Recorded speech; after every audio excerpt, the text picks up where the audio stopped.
Okay, I got the trunk deck off and the two doors, and I just balanced it.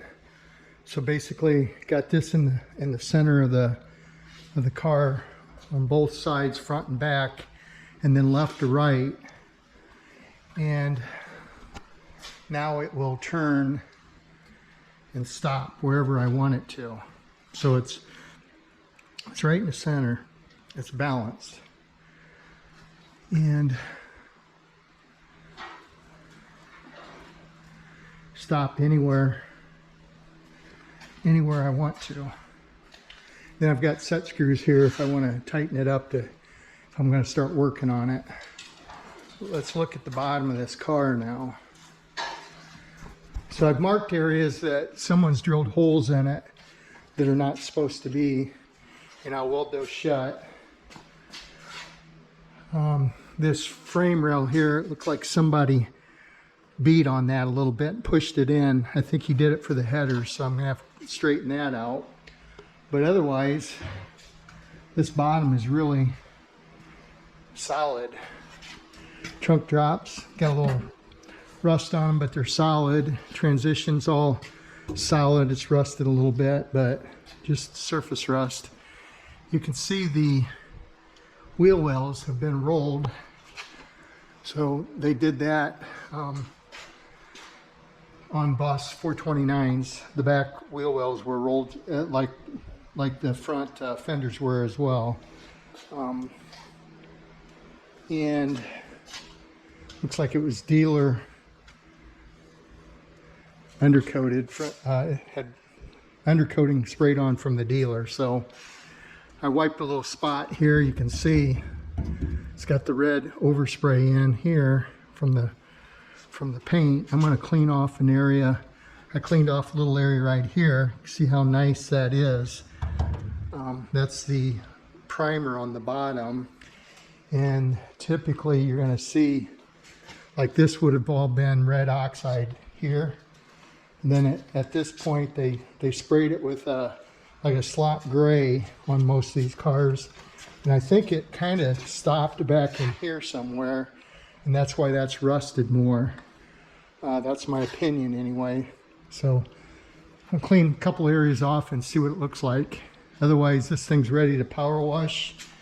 I'm going to power wash it really good before I media blast it, and that way I can locate any markings that could have been done from the factory, and I'll try to duplicate those if I find anything. A lot of times you'll find them up in this area.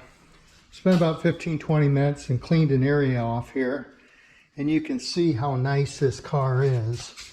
Cleaned the undercoating. I believe it would probably have been dealer applied undercoating, and look how nice that is. You can see the gray primer, slop gray. You can see the red overspray here. When they painted the car, it got this side, but not this side. Same here. And so I'll try to duplicate that when I put it back together. See the seam sealer right here, seam sealer around these areas. So I'm gonna still want to power wash it and clean it up really good, and before I have it media blasted. So the other thing I wanted to point out, you can see these bubbles here, which were drips when they sprayed it. I believe these were all drips in the paint, just like here. There's some drips on here. So the primer, when I do the bottom of this, I'll try to get some drips in some of that area as well. I'm thinking I'm going to keep the inside original. Not going to let them, I don't want them to media blast any of this inside. That is just so nice. The roof, you can see it's got red oxide down along here, red oxide there, and then the red enamel paint on the floors. Red oxide up in here, Same with down there. You can see some of a little bit of red paint. You can see some of the gray that's fogged in over here when they did the outside.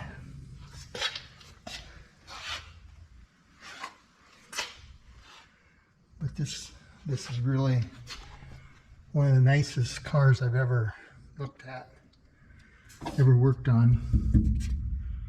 See, this is bare right here. They didn't get any paint on that. It's got a little surface rust, but not much. Okay. So I'm gonna, in the engine bay, you can see here, they've repainted, the guy repainted it at some point. And so I'm going to have that all media blasted, but you can see the factory slopped up caulking or seam filler here that they drop down, and they spray around all these openings. I'll duplicate that as well, so still need to take this off. All right, that's it for this thing for now.